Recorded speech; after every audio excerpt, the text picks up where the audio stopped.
Hi, I'm David Horowitz. And I'm Suzanne McCambridge Horowitz. You know, as parents, we know that there is nothing more important and exciting than experiencing the growth and development of our children. And as with most children, curiosity, impulsiveness, and impatience are common qualities. It is these qualities that enable your child to learn and grow. Unfortunately, these same qualities can lead children into dangerous situations, and that can lead to accidents. In fact, accidents, not diseases, pose the greatest threat to your child's health. Now, this house could be your home. Whether it looks like your home or not, it really doesn't matter. What matters is that your house, like all houses, is full of potential hazards, dangers, accidents, and disasters just waiting to happen. You know, making your home safe for your baby is not something you can do on a Saturday afternoon, although that's a good day to get started. Baby safing your home is an ongoing process that requires constant vigilance on your part. This process should begin before your baby is born and continue for the next several years. The key thing to remember above all else is never take your eyes and ears off your child. Making your home safe for your baby is not just a simple matter of installing a few safety devices and then going about your everyday routine. Baby-proofing takes common sense, forethought, a complete retraining of yourself to recognize potential hazards or problems, and then learning to apply the appropriate prevention or solution immediately. Don't wait. Your baby is a curious creature, forever checking things out, and is incapable of recognizing dangerous situations. When you recognize them, take care of them. Remember, only you can prevent baby disasters.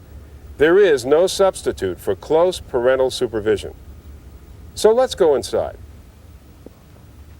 According to the Parenting Advisor Information Center, accidents are the #1 killer of children in America today.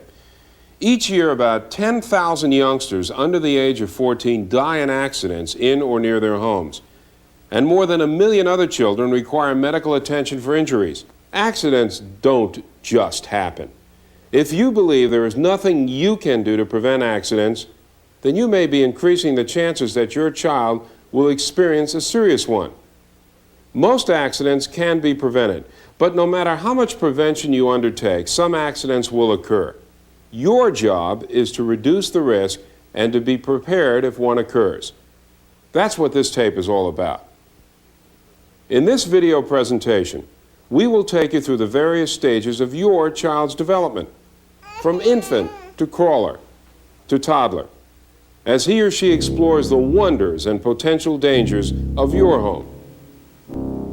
We will show you, sometimes from a child's point of view, how to prevent some of the more common accidents and tell you what to do if they occur. Occasionally, I will ask you to do something for your child's sake. I hope you will do what I ask you to do without hesitation. Don't be lazy.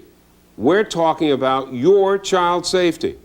Obviously, in this video cassette, we can't possibly cover everything about the Baby Safe Home, but we can get you thinking in the right direction. So at the end of this tape, we will list addresses and phone numbers of national public service organizations which will help you get more information. Now, are you ready? Let's baby safe your home.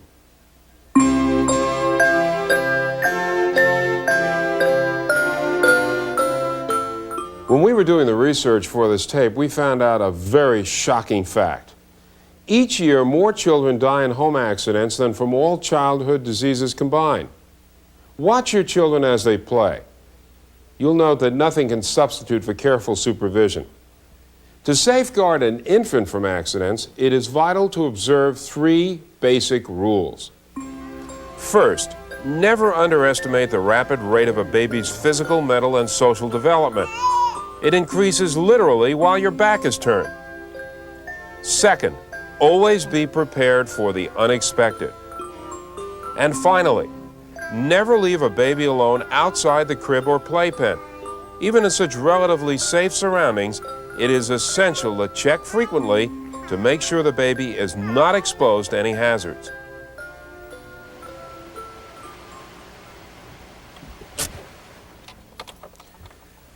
You know, you should make your home completely safe for your child's first few years before the baby comes home from the hospital. In fact, the best time to start your baby safety program is with the first shopping trip for the expected baby months before the baby is even born.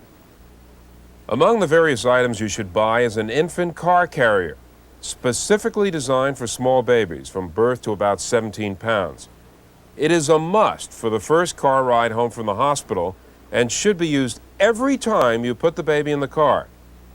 Notice that it must be properly installed facing the rear of the car. An adult should never hold a baby in a car. The force of a collision can cause an adult's body to crush an infant or throw the baby uncontrollably around the car or through a windshield. Mother or grandma should not hold the baby in the car. Let them show their love by strapping the infant securely in a safe car carrier.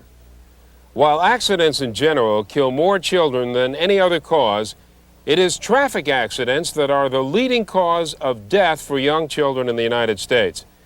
This problem is so serious that some states have already enacted laws requiring safety seats and seat belts for all children. Many of today's infant car carriers convert to older baby and toddler use, so the money you spend on a safe car carrier is well worth it. But we'll have more on car safety later.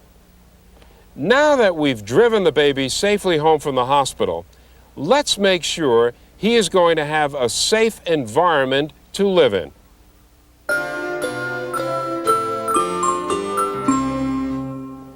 You know, the single most important piece of furniture for your baby is the crib.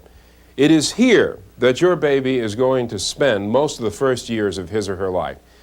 Now, you would think that all cribs are 100% safe, right? Absolutely wrong. The U.S. Consumer Product Safety Commission has estimated that 150 to 200 infants die every year in the United States in accidents involving cribs. Another 40,000 are injured so seriously that they have to be treated by a doctor or at an emergency hospital room. So you have to make sure that the crib meets strict federal safety standards when you're buying or borrowing a new or used crib. Also, be careful about buying used cribs at garage sales or at swap meets because they can be dangerous. These standards were set in 1974, and they require the crib to have a notice identifying the name and model of the crib as well as the date that crib was manufactured. So again, look out for used cribs that were manufactured before 1974 or which have been repainted. Make sure the new paint is non-toxic. The crib should have rounded, smooth-edged slats that are no more than 2 3/8 inches apart.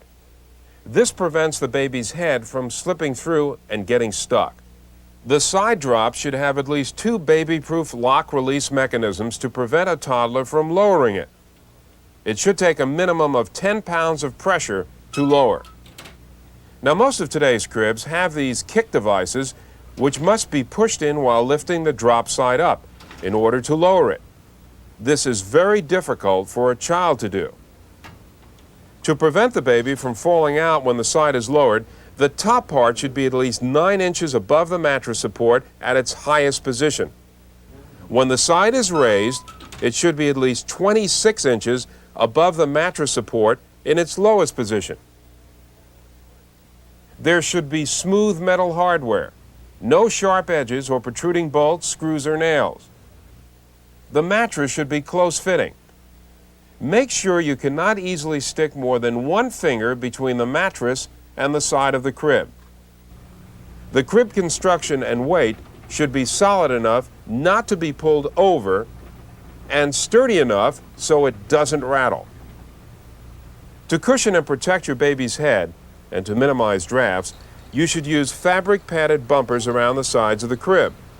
The pads should tie in at least 6 places. Make sure you trim ties to avoid the possibility of the baby choking. Remove the pads when your baby can step up on them and possibly fall out of the crib. Now, where you place the crib in the baby's room is as important as the crib itself. Make sure that it is away from windows, electrical sockets, window shade cords, drapes, fans, heaters, lamps, or anything else with hanging cords that could be pulled on the baby to strangle him or herself. Pillows like these, heavy blankets and stuffed animals should not be left in an infant's crib because of the possibility of suffocation. The baby is not yet strong enough to remove anything if it accidentally covers his or her nose or mouth. Now, obviously, you can't keep your eyes and ears on your baby 24 hours a day. Certainly, if you have a safe crib, your baby will be safe when he or she is in it. But when the baby is napping and you're working in the kitchen or laundry room, you may want to use one of these baby Safetronic intercoms or another type of listening device. When baby wakes up, or if he is choking or whatever, you will be alerted immediately. Another important and useful piece of baby furniture, of course, is the changing table. Naturally, the changing table should be sturdy with secure places to store all of your baby items. The sides should be at least 6 to 8 inches high to prevent the baby from falling off. Now, this is a very important point. Remember, babies grow at an amazing rate, and we love it. But never underestimate this rapid rate of your baby's development. That's why we can't emphasize enough why you should never, ever take your eyes off your baby, especially when you have placed the child on anything like a changing table. And never leave things on the table such as safety pins, Vaseline jars, or other things that could harm your baby. A parent who has not yet seen his or her infant turn over may think it's safe to leave the child for just a second on the table, the bassinet, the seatbed, or the changing table, say to get a diaper or talcum powder or to answer the telephone. But at that precise moment, the baby may turn over for the first time and could roll off the table and get seriously hurt. This is an accident that kills or permanently disables scores of babies each year, and that's according to the Council on Family Health. Remember, infants begin to exercise this ability to turn over when they're about 3 months old. But each child is different. Some may exhibit this ability at 2 months, others at 4 months. And as an infant can roll off a bed or a table just as easily as he can roll off a changing table. Probably the safest changing table of all is your crib, or a carpeted floor with a plastic mat and a towel between the carpet and the baby.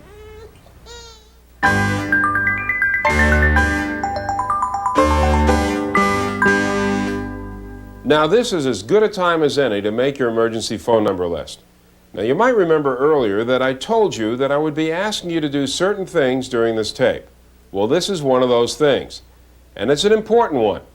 I want you to get several pieces of paper and some pens together so that you can make your emergency phone list. Now, I'll wait for you right here. Just push the pause or stop button. The list should look something like this.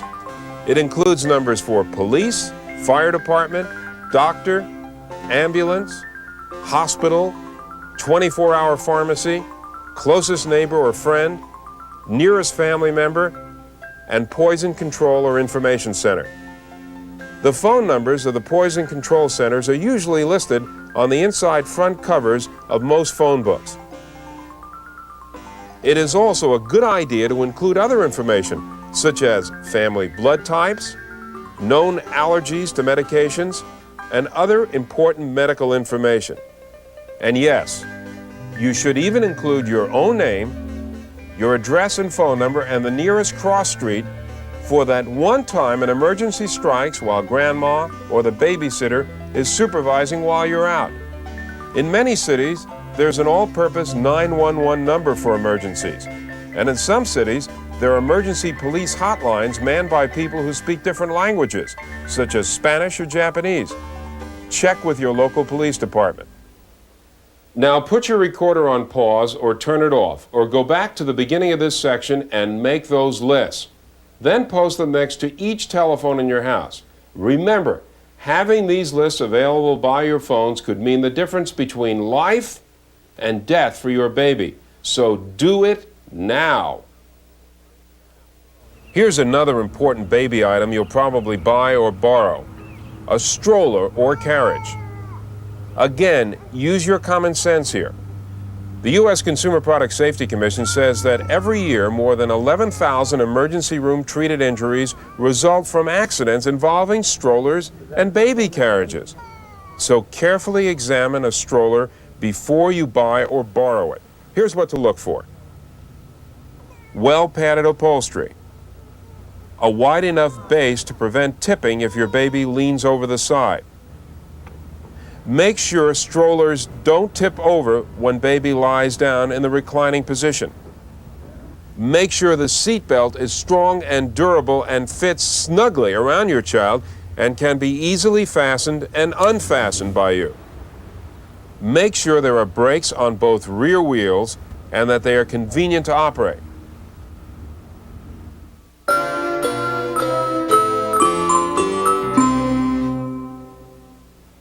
If your infant isn't old enough to play with matches or reach the stove burners, he or she can still get severe burns.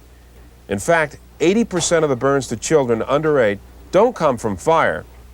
They come from scalding liquids. Tap water and coffee are perhaps the most common causes of burns. You should turn your hot water heater down no higher than 120 degrees. Now, if you're unsure of how to set the temperature on your hot water heater, simply ask your plumber.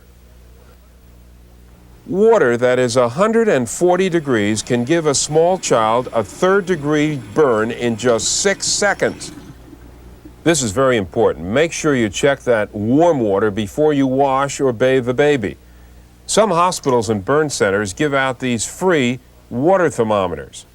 Or you can buy them. They're very inexpensive and they usually sell them at your local baby store. But if you don't have one, use your elbow.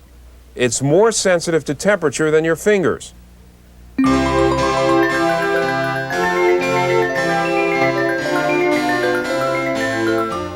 Once your child has surprised you with his first turnover and begins his first attempts to sit up, it is then only a matter of a few short months before he will be crawling in some manner. This usually occurs between 6 and 12 months. And once your baby becomes mobile, there is a whole new world of curiosity, learning, and danger waiting out there for him. So before your baby learns to crawl, it's up to you to make sure that his path is clear. And the best way to do that is for you to get down on your hands and knees and see your house from your baby's point of view. You know, you'd really be surprised what you find hidden in the carpet or under furniture that, if discovered by the child, could end up in his throat, his eyes, his ears. It could injure his hands or feet, or possibly be used to stick into an open electrical socket. That's why all unused electrical outlets should be covered with safety plugs like these. And all outlets can be safely covered, whether in use or not, with this kind of inexpensive plastic outlet guard. Now, if you can't get a hold of some of these devices, try to hide the plugs by placing pieces of furniture in front of them.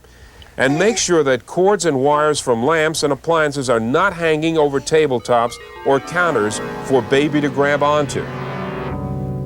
I suggest that generally you look out for anything that hangs down from a table, a chair, a window, or a counter.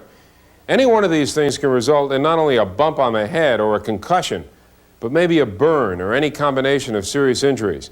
Now, if you have a fireplace, make sure it is not accessible to your exploring baby by using a strong cover or shield, and put those heavy fireplace tools away until your child is older. Now, stairs pose another threat to the inquisitive crawler.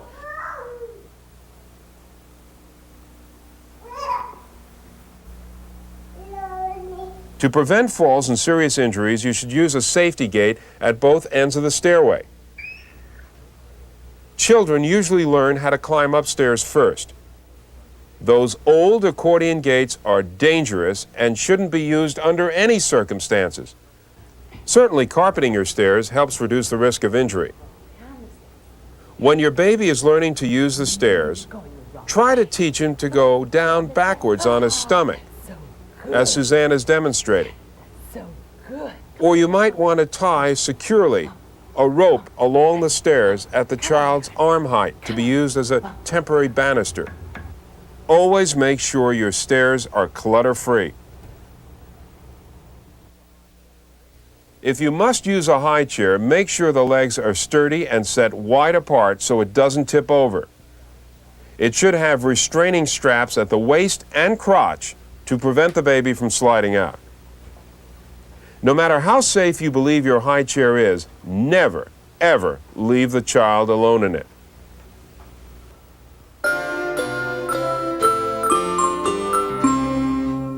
While falls are the most frequent type of accident, many serious injuries result from children swallowing small parts or placing toys in their ears and noses. And they also get hurt from exploding gas-powered toys, and from flammable products, and of course from sharp edges. Never assume that all toys are safe because they aren't. Make sure that the toys are appropriate for your child's age group. What you should do is inspect all toys carefully before you buy them. Take them home from the toy store, or allow your child to play with them. And remember that all toys eventually will go into a baby's mouth, so make sure they are safe for chewing.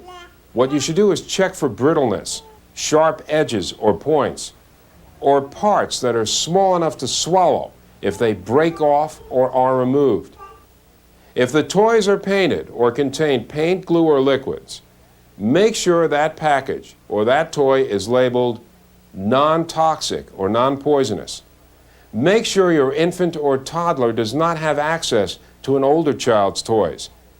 If, however, your baby swallows a small plastic part from such a toy, then you should be aware that some of these parts may not be visible on X-rays. However, a process developed by Mattel Toys and made available to other companies uses radiopaque materials that enable small plastic parts to be detected by X-rays.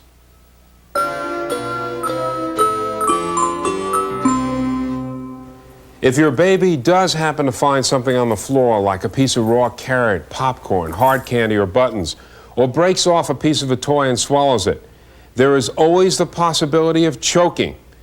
Now, if this occurs and the child can't breathe, can cough, can speak or cry, and the child is still conscious, the American Red Cross suggests you try to dislodge the obstruction by using a combination of the following methods. I'm going to turn them upside down, supporting their head, and give 1, 2, 3, 4 back blows. Make a baby sandwich, and between the nipples go 1, 2, 3, 4. If it still hasn't come out, I'm going to continue. 1, 2, 3, 4. 1. If the object does not come out, repeat the process, remembering to support the head and keep it lower than the body. Unconscious. If the baby becomes unconscious, I have to add 2 more steps. One is to check the mouth, and if there is something that I can see, I'm going to sweep the mouth with the little finger, but only if I see it, and then I'm going to try and give 4 breaths. If I can't get any air in, I'm going to make my baby sandwich again, and 1, 2, 3, 4. 1, 2, 3, 4. If the airway is still blocked, repeat the baby sandwich process. Still can't get any air in. I'm going to continue. 4 back blows 3, and 4. 4 chest thrusts. 1, 2, 3, 4. And check the mouth for foreign matter. Once you can tell that the air is getting in, check to see if the baby is breathing on its own and that there is a pulse. We recommend that you take a first aid course for parents, similar to the one offered by the American Red Cross, to learn how to perform these procedures yourself before actually trying them. After breathing is restored, have a doctor see the child. In any event, the child should be taken to a doctor, hospital, or emergency room immediately.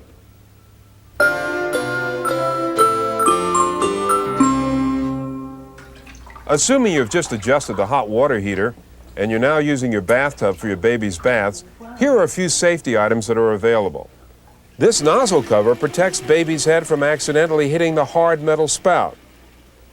When the baby is just too young for the tub, there are various portable tubs you can use, like this one, which fits over a standard bathtub, or this one, which fits inside a tub, or this one, which fits conveniently in your kitchen sink. This unique device is designed to keep a young baby sitting up in the tub.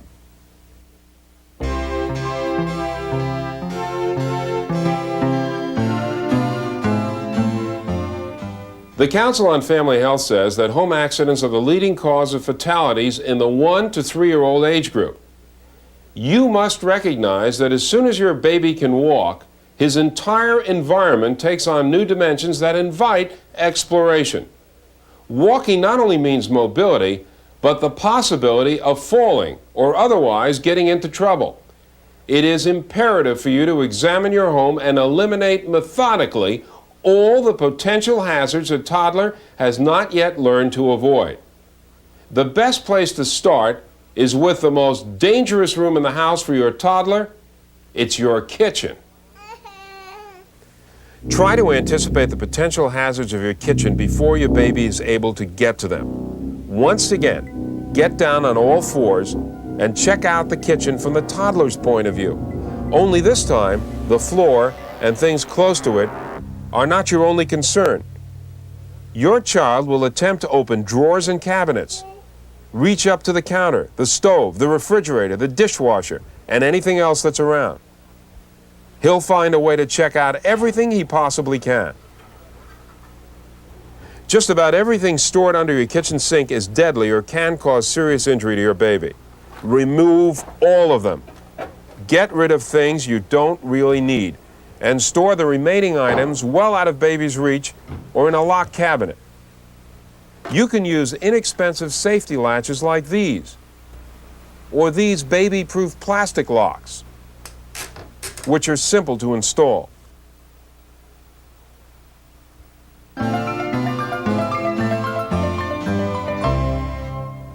Two-thirds of all accidental poisonings in the home involve children under the age of 6. Any non-food substance is considered a potential poison.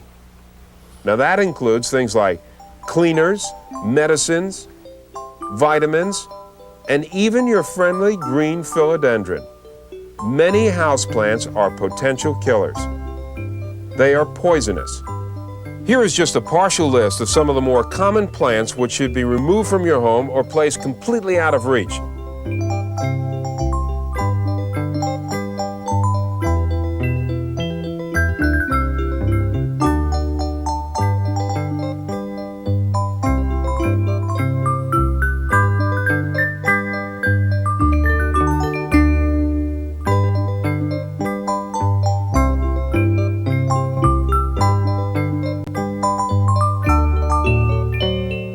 Some of these plants are in your front or backyard, so caution should be used if you let your youngster crawl or toddle around the yard.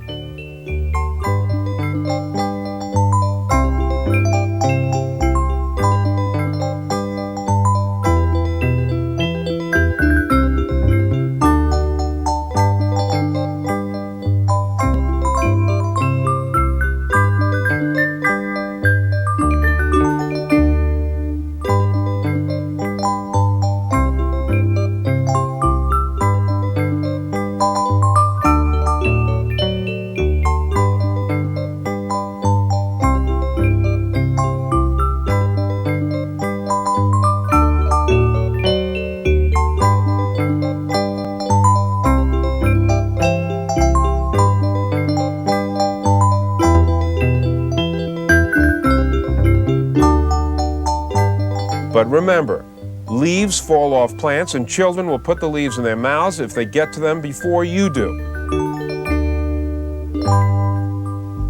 Out of the mouths of babes may come wisdom, but into the mouths of babes go too many unwise things.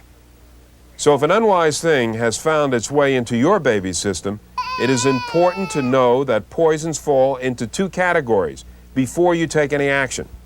The first group includes toxins that enter the bloodstream to cause damage. Some of these toxins are aspirin, hair dye, cologne, nail polish, vitamins, alcohol, and products like mothballs. Vomiting must be induced to remove these poisons. The second group includes caustics, acids, and alkalis, which destroy tissue, and petroleum products, which damage lungs and cause chemical pneumonia.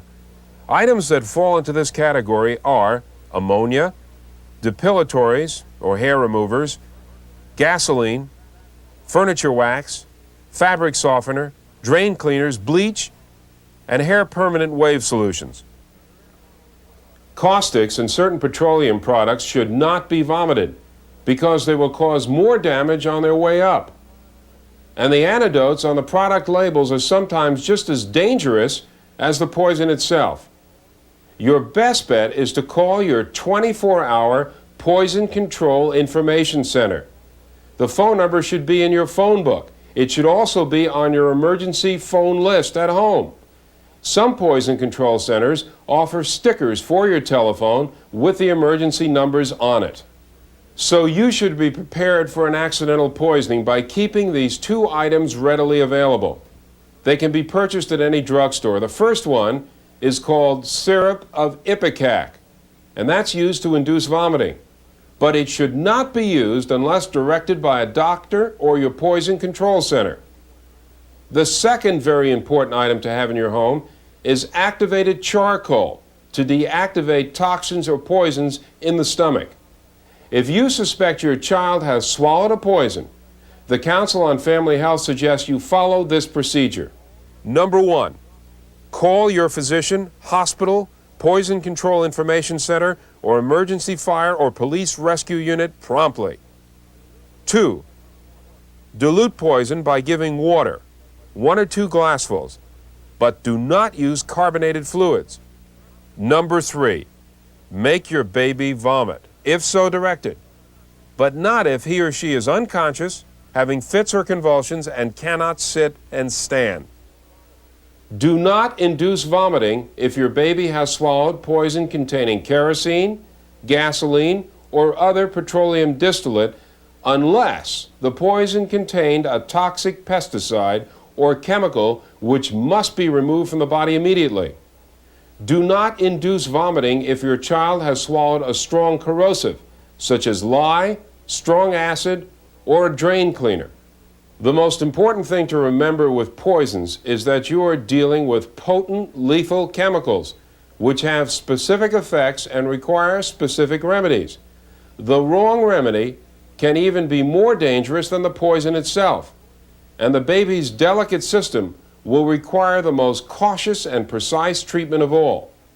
Therefore, we cannot stress enough that you contact a doctor or your local poison information or control center for specific information on what to do before you act.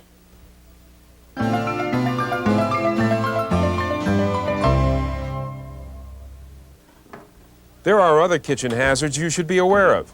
Stove burners, ovens, broilers, hot pots and pans, and irons are all common causes for burns to small, investigating hands and fingers.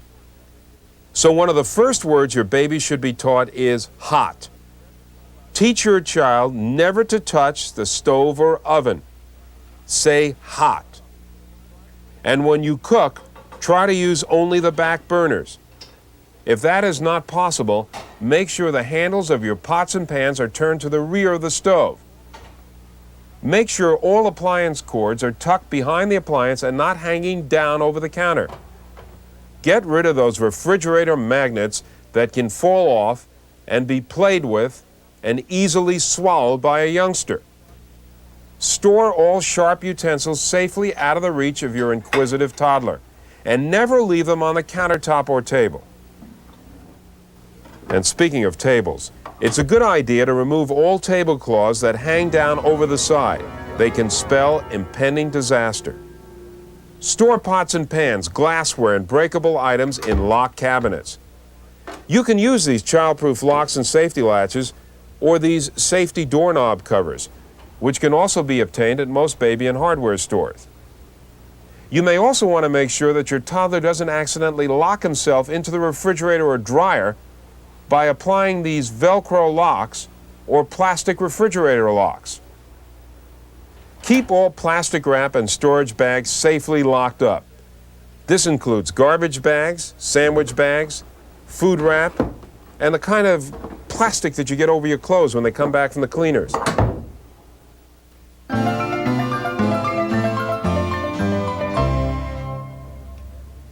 The bathroom is the next major danger area for your new Explorer, and perhaps the most dangerous part of the bathroom is the medicine cabinet. Go through that medicine cabinet and get rid of anything you don't need. Remember, some medications and vitamins can look like candy, so don't leave loose pills hanging around. Then put those items you want to keep up on the higher shelves, or better yet, in a locked dresser drawer cabinet. Do the same thing with the bathroom cleaning supplies. Get them out of the reach of your child. Make sure your bathroom door can be opened from the outside if your child accidentally locks himself in.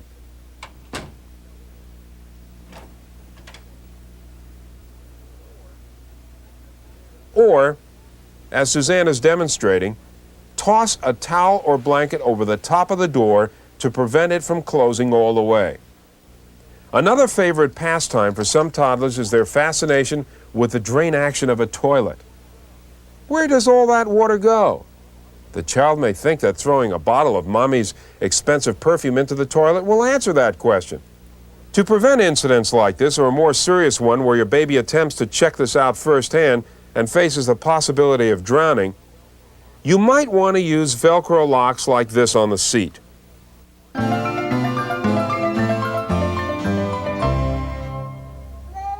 When your toddler has mastered his walking technique, he's ready to climb mountains. But usually he'll settle for the nearest chair and table combination. Baby will discourage more easily if he's got to pull a heavy chair out from under a table just before starting his climb.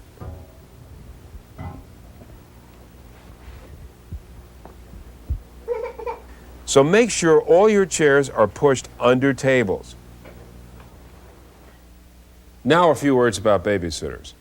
Always spend some time with your sitter, whether it's the girl who lives down the street or it's your own mother.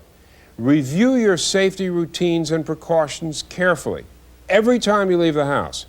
Show the sitter the emergency phone list, which should be next to your telephone. In addition, write down the address and the phone number of where you can be reached, just in case. Then give the sitter a tour of the house, pointing out potential hazards and what you do to safeguard your child. The Red Cross has a course which trains babysitters to be responsible for the baby's health and safety. Some hospitals distribute pamphlets such as these on preparing your babysitter for an emergency. The National Fire Protection Association puts out this Babysitter's Handbook, and you can get a copy of The Super Sitter from the U.S. Consumer Product Safety Commission.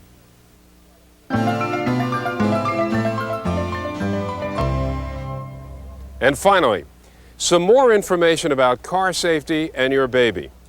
Automobile accidents are the leading cause of injury and death for toddlers.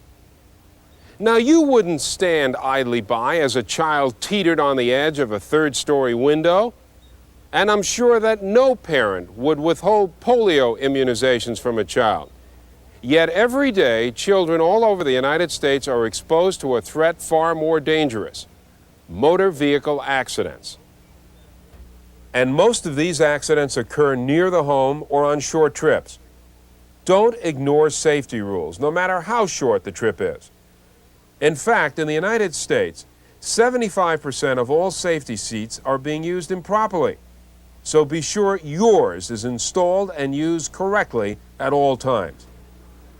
Make sure your toddler is securely strapped into a safe, Federal Motor Vehicle Safety Standard approved car seat. Toddlers are too small to be adequately protected by adult seat belts. Your car seat should be fully padded on the sides. It should have a safety harness consisting of 2 shoulder belts, a lap belt, and a crotch strap, or a full padded shield in front to protect against head-on collisions. make sure the seat is correctly installed. Follow the directions for government-approved installation that came with the seat. Install the car seat in the back seat, not the front. If it has a tether strap, make sure it is bolted down to the frame of the car. Never leave your baby alone in an automobile. You may want to put these child passenger safety strips on your bumper to warn motorists of your precious cargo.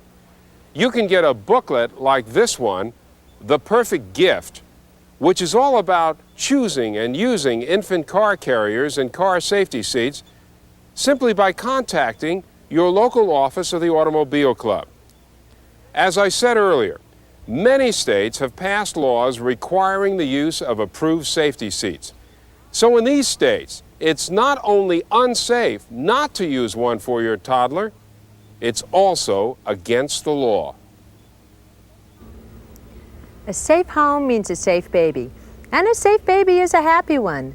We hope we've helped you protect your safe, happy baby, your most important asset. You know, we don't mean to scare you into overprotecting your child. Too much of anything, even baby-proofing, can be unhealthy. Don't stifle your child's natural curiosity. That's how he or she learns and grows. We merely want you to get into a frame of mind that will permit a healthy exploration of your child's environment with a minimum of unnecessary encounters with dangerous situations. After all, your baby will learn from this, as long as he or she is under your watchful eye. Now, as we said in the beginning of this tape, we could not possibly cover every method of making your home safe for your baby, but we try to touch on some of the critical concerns, and more importantly, we got you thinking about the hazards that we all seem to take for granted around our houses. Never stop thinking about safety. Don't lose sleep over it. Keep your mind one step ahead of your child's, and you and your family, you'll have happy, healthier lives. We do not endorse any of the products used in this tape. We only use them for demonstration purposes and do not suggest or recommend one brand over another. Now, if you use the guidelines we have provided and those from safety publications, you can make the best choice for your baby. Now, for your information, what we've done is we're going to close with a list of phone numbers and addresses of organizations where you can get more information on all of the hazards, the precautions, and the safety devices that we have dealt with on this tape. Perhaps the one guiding principle we can leave you with was summed up by President John F. Kennedy, who said, and this is a quote, "We can say with some assurance that although children may be the victims of fate, they will not be the victims of our neglect." End quote. Thank you for being with us.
We'd like to give special thanks to the Porter Ranch Development Company in Northridge, California, for providing us with the house in which we shot this tape.